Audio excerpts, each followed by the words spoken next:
Welcome to the Story Engine Podcast. I'm Kyle Gray, story strategist and mentor to world-changing entrepreneurs. This podcast is more than just an interview. Every week, I work live with 6, 7, and 8-figure experts just like you to craft powerful, stage-ready stories that drive sales, spark movements, and grow authority. If you're ready to turn your message into a high-converting talk, then you've come to the right place. Hello and welcome to the Story Engine Podcast. My name is Kyle Gray, and today on the show we have Chandler Bolt from selfpublishing.com. Today we're going to talk about Chandler's growing of selfpublishing.com to nearly an 8-figure business and the many ups and downs of his journey and what he and many business entrepreneurs are currently going through in this time of economic and technological transitions. So this is a really powerful, honest episode, and I am excited to present you Chandler Bolt. Chandler Bolt, welcome to the Story Engine Podcast. Kyle, what's happening? Great to be here. I am so excited to have you here. You have been a longtime friend, a big inspiration, and thanks to your help and influence, the Story Engine book, which became the Story Engine podcast that we're now listening to, and a lot of my brand was created. And so it's been a long time coming having you on the show. It's a great looking book. Yeah, even after all these years. But we're going to talk about books. We're going to talk about scaling business. But for anybody who doesn't know you yet, but you're very well known, could you tell us a little bit about who you are and how you're showing up in the world today? Yeah, who I am, college dropout, a C-level English student with ADHD who somehow ended up writing and publishing a ton of books. I dropped out of school and started this business over 12 years ago. And gosh, we've published over 7,000 books or so over the last decade. The business has grown like crazy. It's been a wild ride. And then, how am I showing up in the world? That's the funny thing is that I'm the wrong person to ask. Probably the people who experience me every day in life. I'd say probably showing up as in this moment. We were talking about this kind of before before the show. It's been a wild 18 to 24 months. And so I think I'm showing up as probably a more intense version of myself. And a wartime CEO these days. Then I don't know if you know that concept of hard thing about hard things, the difference between a wartime CEO and a peacetime CEO. And there are different skill sets, and oftentimes, different people are better at one or the other. And so I think these days it's been wartime. And so that's probably how I'm showing up is in wartime mode. But we're just retooling some things and getting ready for kind of the next breakthrough. Can you, I think it's a really interesting concept, wartime versus peacetime CEO. And can you describe like what wartime means to you and why you feel that's necessary in what your season of business right now? Yeah. So if you think about wartime versus peacetime CEO is everything's going well. It's up and to the right. You are maintaining and fertilizing and growing the thing. So there's a certain way of acting that you are in that, and there's a certain way of being that you are with that. And then wartime is when there's either some sort of existential crisis or threat or, existential crisis or threat. And so why I think it's wartime is we're getting disrupted, as is everyone in any industry with AI right now. And not even just that, but it's the cycles of a business. Right. So for the first decade, every year, it wasn't, but we grow this year. It's by how much. And so it's just every year is just up and to the right, up and to the right. And we were on an absolute heater, and it's pretty crazy to be a part of. And then maybe 2 years ago, we had our first flat/slightly down year. And then we had another one. And then we're kind of just right at that 8-figure mark, just kind of bumping into that next ceiling. And that's the funny thing is throughout business, there's ceilings or breakthrough parts are kind of like troughs. I forget, there's some books that talk about this, but there's a trough of despair about the 7-figure mark, maybe about the 2 to 3 or 5 million mark, then the 10 million a year mark. And so we're just in that next trough, combined with disruption that's happening, combined with, one of our main customer acquisition channels being SEO and content being down by 70%.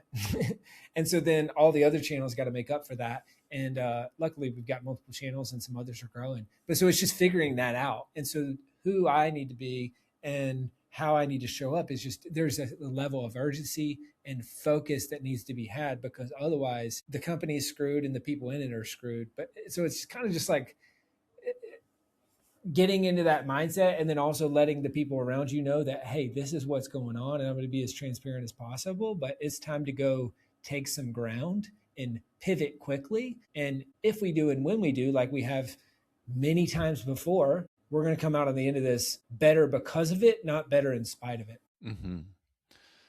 So you've mentioned there were a few milestones of troughs that you've already passed by. And I think this is it's a really powerful and important thing for many people to understand. And these will happen at even earlier stages of the business as well. And I think figuring out what the limitation of your business and your resources and where the missing piece is and how to adapt in that is one of the most important skills. And businesses are very complex systems. Even if you're a one person coaching business, it's very complex. If you have so many team members and are trying to cross an 8-figure threshold, it's infinitely more complex. I'm curious if the process for discovering the bottleneck for you and has remained the same or has changed over time, and like what does that look like, and how do you see approaching these plateaus every time? I had a mentor one time that said, business is simple, we make it complicated. And simplicity scales, complexity constrains, right? And so that's what I found is, as we've grown, yes, to your point, the business has become more and more complicated, but that's almost a human default, not necessarily a business default. Now, naturally, any organism is going to get more complicated. A business is going to it's got default complication. Government is going to naturally get more complicated. Everything's going to naturally get more complicated. And so I think it's almost one of your core and fundamental jobs as a founder to fight off the complication and just say, no, no, no, no, no, we're not doing that. We're not doing that. We're not doing that. We're not doing that. And fight for simplicity. And I think that's one of the hardest parts, because you feel like you're always fighting. In some ways, you feel like you're always fighting. You feel like you're always saying no. You got to be the no guy, because yes is the default and more is the default and complexity is the default. So you got to say no to that. But then to answer your question, is the process the same or different to find the bottlenecks? I think the core process itself is the same, but it disguises itself as more complicated, if that makes sense. So at the end of the day, you got to figure out, why are we not growing? And is that a marketing problem? Is that a product problem? Is that something else, pricing, whatever? And there's a lot of variables that could be, but it's your job to find the bottleneck and fix the bottleneck. It just might be dressed up in some complication or at scale. Maybe you say, oh gosh, now we got 60 people. Well, it's not a speedboat, it's more of a cruise ship. There's some good things about that, but there's a lot of bad things about that. We can't turn it that quickly. So then that's where you go into wartime mode, or you go into just, I don't know, you just have to get pretty direct and pretty assertive, because you're trying to get a bunch of people on the same page, rowing in the same direction. I think one of the most important reasons to say no, or the ability that allows you to say no, is to have a strong vision for where you are going and to be able to stay true to that. And you are a particularly unique person in this, and have a talent in this that I find to be very different. And the symbol of this to me for you is, I remember we were probably hanging out in 2015 or something, and you had a really simple, like, white, I don't know, Pontiac or something. I can't remember the car. You'll be able to identify the car. But a very inexpensive, cheap, basic car. And even back then, you were running a really successful business, had a lot of money coming through. And then I must have seen you years later in like 2019 or the early 2020s. And I remember seeing the same car driving down the streets of Austin, Texas, and I recognized the car, and then I couldn't believe that you were in the car. And what that's symbolic of is like, this is something that you've said no to, and you've had a vision of growth and a commitment to what's really important. And I see many people reaching the levels of success and scale, and there's nothing wrong with buying a really nice car, but you have had a vision to commit to that's allowed you to stay in the intensity of these wartime times, but has allowed you to say no to many things, both within the company and within your life. And I'm curious, like, what is your process for creating and connecting with this vision, and has it changed over the years? It's funny you mentioned the Altima, because I drove that car to work this morning. That's still And there, it's barely, of course. it's barely hanging on. I mean, it's got 250,000 or almost 250,000 miles. And I think there's competing schools of thought on this. I saw Grant Cardone the other day on a clip saying, it's stupid to buy the Rolex and to buy the Rolls Royce and whatever else. And I think he almost becoming cognizant of, this is really dumb because it sets the precedent that other people should do that, and then they make bad financial decisions. And then you have the other school of thought. I was just on a podcast with a woman named Samantha Daly the other day. She's super sharp, and she was making the point that the car that you drive is the energy that you show up with, and showing up in abundance and all of these things. And it's funny because I looked at my wife and I said, dang, she's right. I wish I had a nicer car. But I bought the dream car, which for 3 to 5 years was a Tesla. But now that's my wife's car. So she gets to drive that, and I drive the old Altima. But I think there's something about delayed gratification that it has two benefits. One, you don't have lifestyle creep, so you can stay focused on the vision. Because if your bank account grows and then you do what most people do, your expenses just grow to match it. Well, then if you experience turbulent times, you go into fight or flight mode, which this has certainly happened to me multiple times, but more often than not, it doesn't, because I'm so fiscally conservative. And so I don't need to buy the doodad or the whatever. I'm going to have delayed gratification, and so I'm not buying things. Now, experiences, on the other hand, that's an unlimited budget for me. So if it's bringing my dad to the national championship, which he'd never get to experience, we did that, right? If it's going on crazy trips with people I love, I'm very much experiences over things. But I think my financial advisors used to make fun of me when they'd be introducing me to somebody for some finance thing we're doing. And they're like, this is Chandler who lives on beans and rice in California. Because I try not to spend money, because then I can hold the vision, and I can either roll that money into investments and things that compound, or I can just bank rainy day fund. And so that's where I think, both for me personally and with a business, as things have gone up and down over the years, and you always have stuff happening, just being ridiculously fiscally conservative is why we've been able to weather a lot of storms that have put other people out of business. Mm-hmm. I don't know if that answered your question. I think it was a great answer to it. So you, in this wartime transition, you have been, like you said, you've helped publish more than 7,000 books, which have built businesses, including this one. So you have your finger on the pulse of many different people at many different scales, and authorship has been one of the most powerful forms of marketing and transformation for businesses for a long time. I'm curious, so you're not the only one going through this, and most businesses are going through this same transition. And I'm curious if you could articulate the top 3 problems that you think your people are going through right now. Our people being our customers, or our people being like us as a company and our team? I think your customers. That's a great question. Top 3 challenges that our customers are experiencing. I would say first off is a shrinking wallet. Mm-hmm. There's inflation, there's economic cycles, which I think sometimes as an entrepreneur, you forget about the economic cycles. And when the economy's ripping, you think you're a genius. And when the economy's compressing, you think you're a moron. And it turns out that it was just the economy, stupid. What's the old I feel a little better now. Yeah. The president or whoever said it's the economy, stupid. And so I think that's part of it.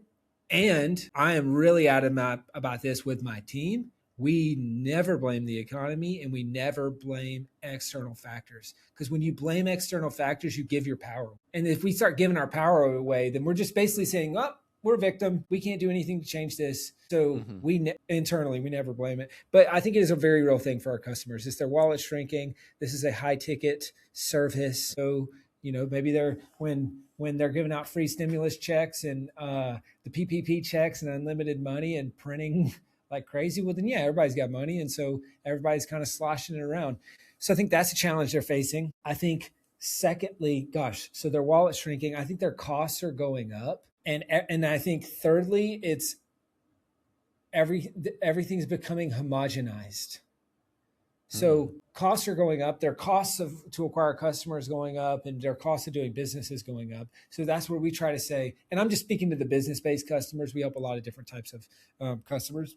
But so what we try to do is integrate a book into their business so that we can fix those things, drive down their cost to acquire a customer, drive down some of their labor costs or their other costs that might be going up. And then the third problem of everything kind of becoming homogenous is they can't stand out in the marketplace, and it's AI slop or it's lack of differentiation, lack of authority, lack of whatever else. And so how do you help them stand out in that? And I think it's a great story and a great book. And sometimes merged together, that is your differentiation. So that's where we try to say, hey, let's help you create a book around this. And now instantly you stand out, you tell your story, and you help your customers in a more meaningful way. Yeah. Well, I'm facing the homogenization definitely, like as somebody who is a high ticket speech writer. Usually my ideal clients wouldn't ask this question, but I know that this question's out there of like, well, if I have ChatGPT these days, why would I need somebody like you to help me write a speech? And I think that this question is like being applied to almost every single service that you can imagine out there. I'm terrified for web development agencies because I've been able to build really nice web pages just by talking to Claude these days and creating apps. And so there's opportunities out there, and it requires a different way of thinking about things.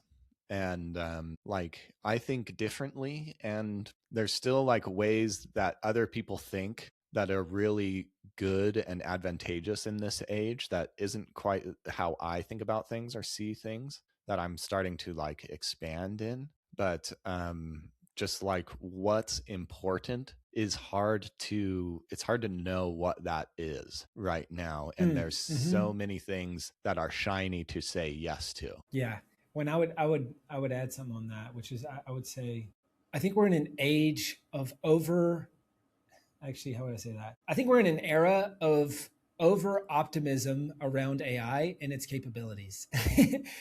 And so I think, to your point, whether they're considering working with you or considering working with me and getting help with their book, I think people think that the capabilities of AI are way better than the capabilities actually are right now. But they're making decisions as if they're better than what they are right now. So they say, oh, I can just use ChatGPT to write a book, or I can just use, Claude to help me with my story or whatever else. And so you end up paying this money, and it's kind of fun because it's new and novel. So you end up spending hours and hours and hours. And then I think people are starting to wake up to this to say, hold up, I just spent dozens of hours and hundreds, if not thousands of dollars thinking I could have AI do it for me. And I got to the end of that train and it wasn't what I wanted or expected. And I would have been way better off just paying someone to do this for me.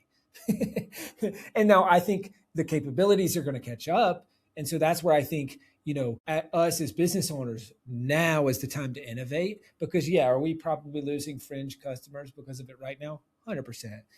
And is it warranted? Probably not. But we got to end the process of this, because it's like the adoption cycle, right? Or I forget which graph this is, but it's kind of like when you get into a new thing and then you have over optimism, and then you start getting into it, and then you realize that you really suck at it, and then you kind of claw your way back out of. It's kind of like the creativity loop of writing a book. It's like, I'm going to do this. It's going to be so easy. Oh my gosh, this sucks. I suck. This is a stupid idea. Hold up. This actually might be good. Now it's working. I think that same arc is happening with AI. So it's up to us to innovate, add more value, communicate that value better to people, and ride the wave. So speaking of which, what are you doing now that you think is different? Not necessarily what results you get, but how you get the results that are better and unique right now. And I find this, I know a lot of people in the book writing and support and publishing space. And I find this is one of the more interesting questions for me, because how do you, it is a very homogenous zone. So what are you accentuating about your process that you think's better these days? So I think there's two fundamental ways that you can use AI in your business, and that we're using AI in our business. You can use it to create better outcomes for your customers, or you can use it to bring in customers. It's kind of like the Keith Cunningham. There's only two things you should be spending time on in your business: either one, getting new customers, or two, making customers happier. I kind of apply that same rubric to AI. Is how do we use AI to either get new customers or make customers happier? And maybe a little bit of both. And then there's a drive down cost as the third. But I think first things first is kind of your mantra or way of being has to just be, we're going to do it different from everybody else. So if everybody else is doing this, we're going to take the total opposite approach. So in our industry, everyone is saying AI slop books. Perfect. We're going to take the total opposite approach, and we're going to say, how do we use AI to write better books faster? And so that's the making customers happier piece. So we're innovating around, hey, how do we use AI plus frameworks plus our ghostwriting team to give a business owner a draft of their book in 30 days? That's a real good draft, and not just copy paste, hey, Claude, blah, blah, blah, right? How do we use it to create better covers, create better titles, subtitles, edit the book better and faster, all that stuff, so that we can deliver better outcomes for our authors? And then on the making or bringing in more customer side of things, it's starting to innovate and say, okay, how do we use this to drive down our cost of customer acquisition and do outbound, like one of our big channels is partnerships. So how do we use that to do partnerships at a whole nother scale, and use it to do outreach and all that stuff? And so it's just finding those levers in the business and doing it. And then sure, underneath all that, it's drive down costs. Because if we can drive down cost, either one of two things will happen. Our margin will go way up, which is great for the business. Or if other people do the same thing, well, then now we got to be more competitive on price. And so that'll allow us to do that and to keep winning business, and instead of getting put out of business. What about some timeless things that you think you do different or better than people out there? And particularly relative coaching to like, yeah, I mean, we coach people on it. That is so timeless. And that is, again, kind of us going the total opposite way that everybody else does. So there's two things kind of in our industry that just fly in the face of everyone else. One is most people don't start working with someone until they have a finished manuscript. And so people naturally assume, I can't work with you unless I have a finished manuscript, because no one wants to touch the part before that, because quite frankly, it's just super messy and really inefficient. And so, but we do the opposite. We say, hey, it doesn't matter if you don't even have a book idea. If you're committed to writing this book, start with us in the beginning or as close to the beginning as possible, and we will coach you and work with you through the whole part of the process.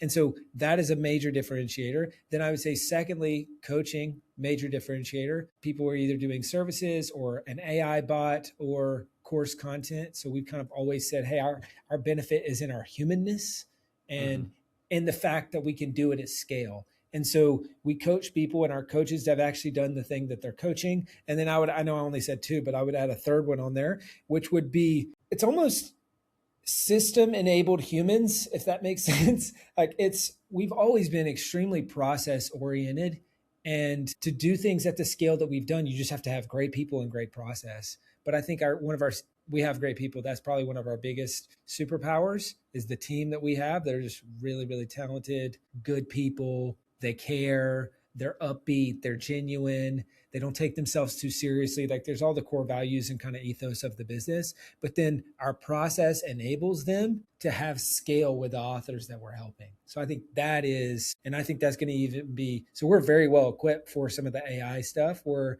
it's like start with a knowledge base. Most people would say, oh crap, I don't got a knowledge base. And we say, yeah, we got everything playbooked, processed, there's SOPs, there's templates on everything. So we can plug that directly in to either our end customer or our internal team and use that to drive better outcomes for our customers. Beautiful.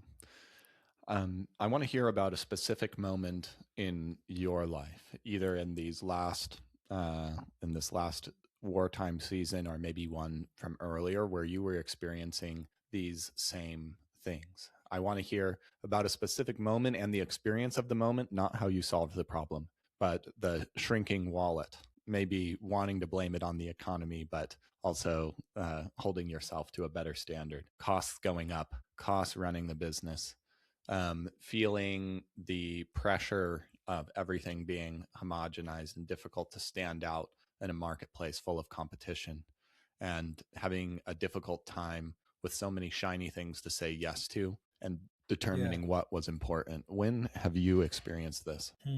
Yeah, there's probably many times over the course of the business. I would say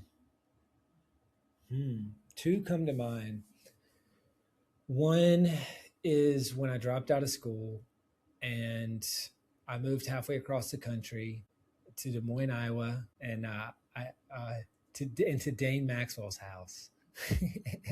And he was my mentor at the time, and I was learning a lot from him. And I just think there was this feeling of existential crisis. Like I'm dropping out. People think I'm an absolute idiot and I got to go prove myself. And there's unlimited options of things that I can do. And I've got very short runway to do it in. My bank account, I got 3 to 5 months of cash in the bank basically, and I got to figure it out. And you could do anything. You could start any business. You could all of that. And so how do you do that? How do you differentiate or even just pick a lane?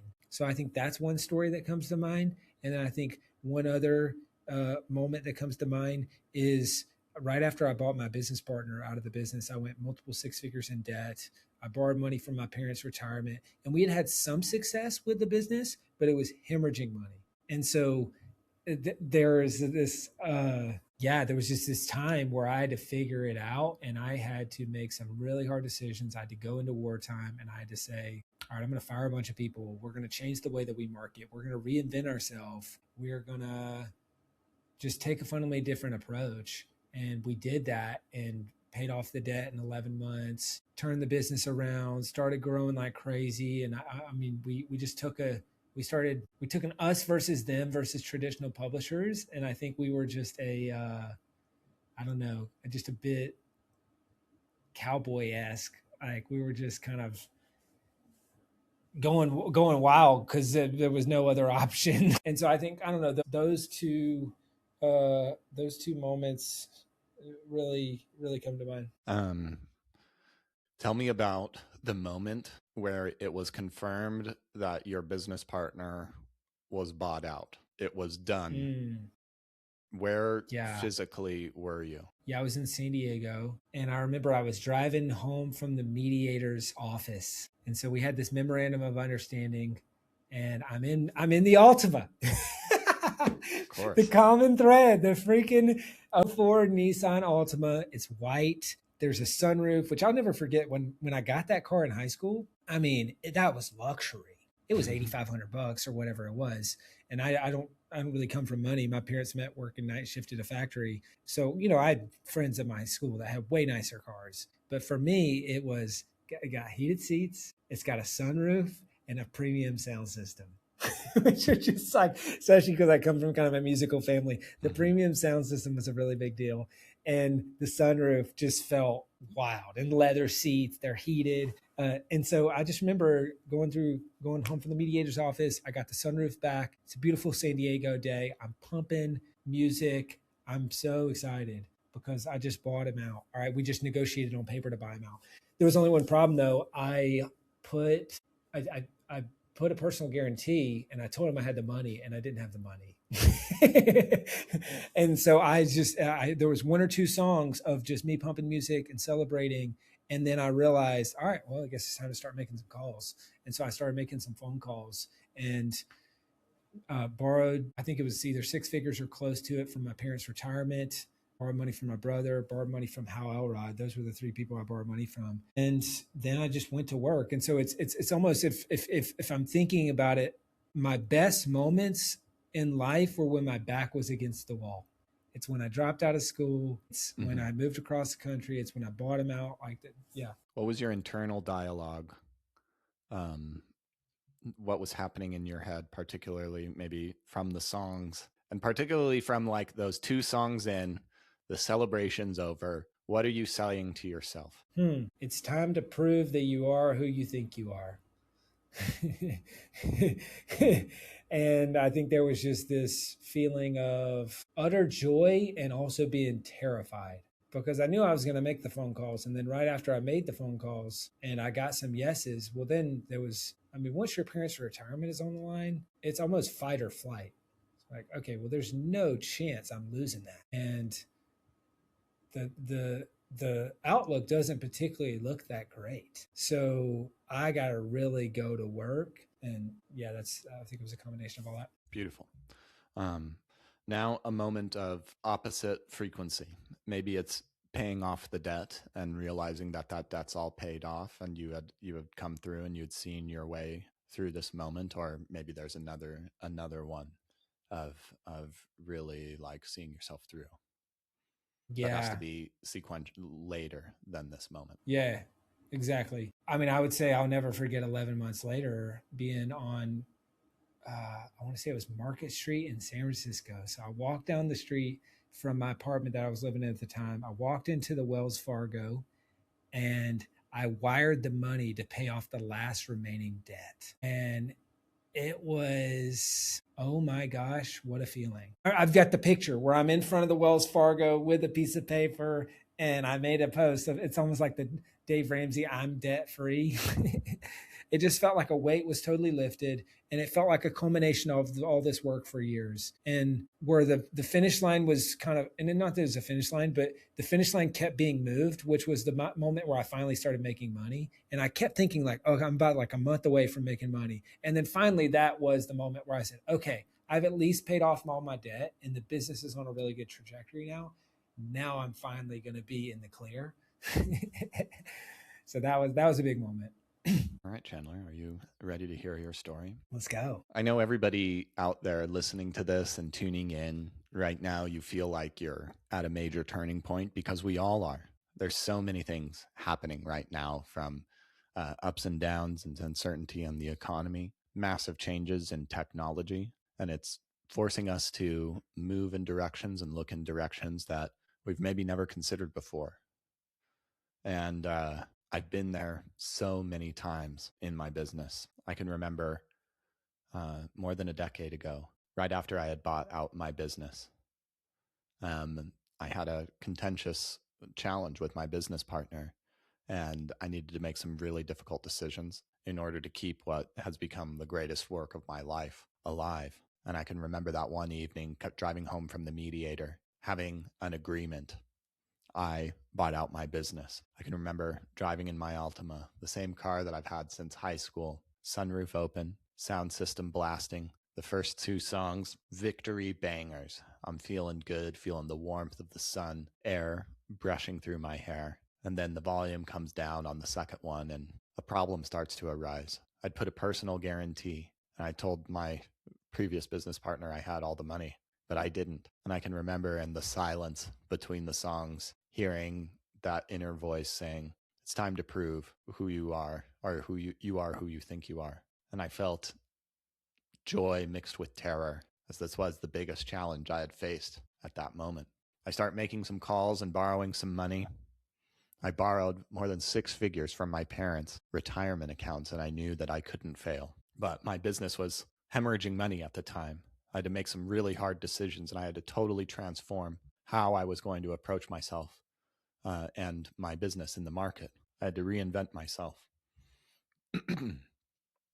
And it was there that I took a stance, us versus traditional publishers, and really defining the same things that we do at selfpublishing.com today. I wanted something that was focused on humanness, helping craft authors, not just books, but people who would improve themselves through the process. I wanted to invite people in from being as close to the beginning, maybe not even having a book idea as possible.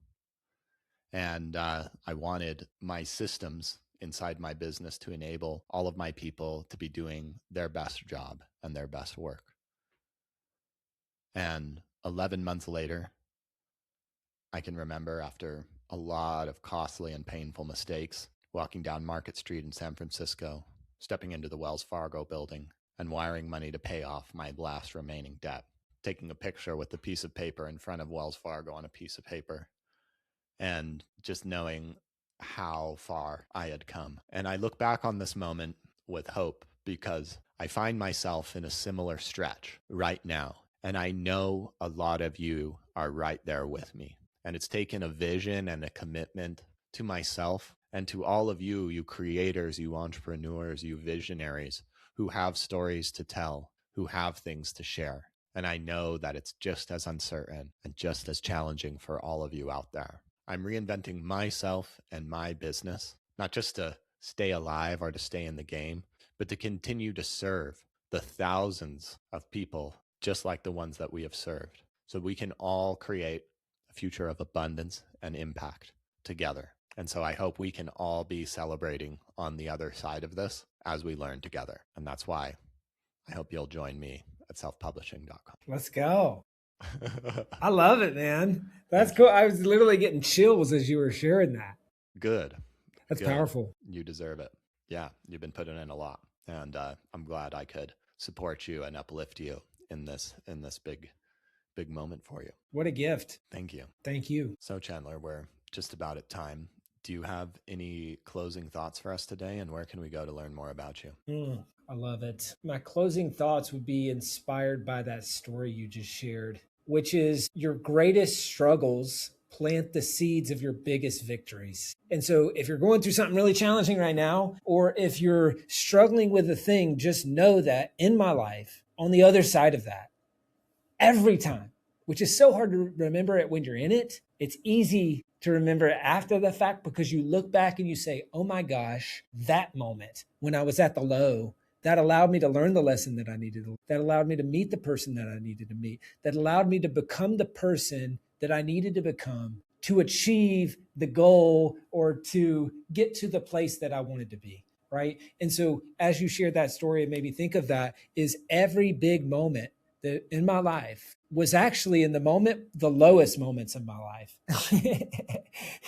It was the days where you wanted to give up, the days where you wanted to quit, and where you thought, maybe, I don't know if I got what it takes. And so that would just be my encouragement, if you're watching this or listening this, is if you're going through that moment right now, dig in, keep putting one foot in front of another, because the only way out is through, and you can't lose if you don't quit. And I had a mentor one time who said, Chandler, you can't quit on your worst day. You can quit on your best day if you want, but you can't quit on your worst day. Because if you quit on your worst day, you're giving up.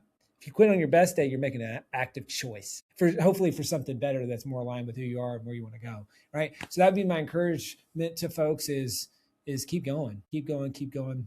And if you want to find out more about what we're doing at selfpublishing.com, or me personally, a couple places you can go. We're building out a media team as we speak, and that's been really fun. So we're putting out a lot more content, long form on YouTube, selfpublishing.com, and the Chandler Bolt channel. One is about publishing books. One is about scaling businesses. Same thing on Instagram. I just created my first Instagram account like 7 months ago. It's all about, scaling businesses, stuff like that. So those are two resources you might be helpful. And then you can obviously go to selfpublishing.com / I think we got selfpublishing.com / Kyle.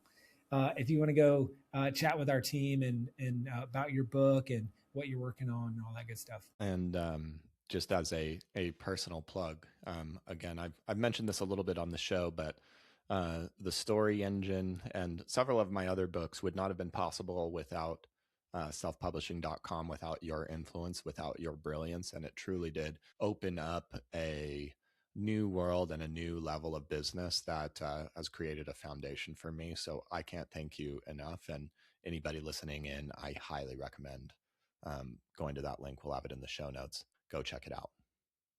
I appreciate that. And just one quick thing as we wrap up, is we would not be where we're at without you, Kyle. So obviously you came in and worked with us super early on, building out some of our story stuff, building out some of our content. And it was just early formative days that were crazy helpful. And I think you have no idea probably the impact of that work that you did with our team, how that has helped us and encouraged us. And even just as we think about and, create our speaking teams internally. I mean, we speak at 60 to 100 events a year these days, and we've got a speaking team of 7 people.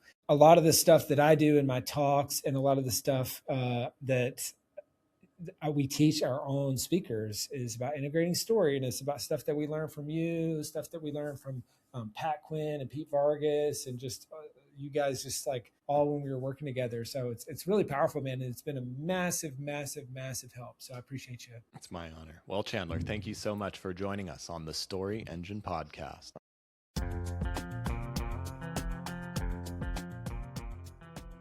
Thanks for listening to the Story Engine podcast. If you're an entrepreneur with a big message and a 6, 7, or 8-figure business, I'd love to help you craft your stage-ready story live on the show.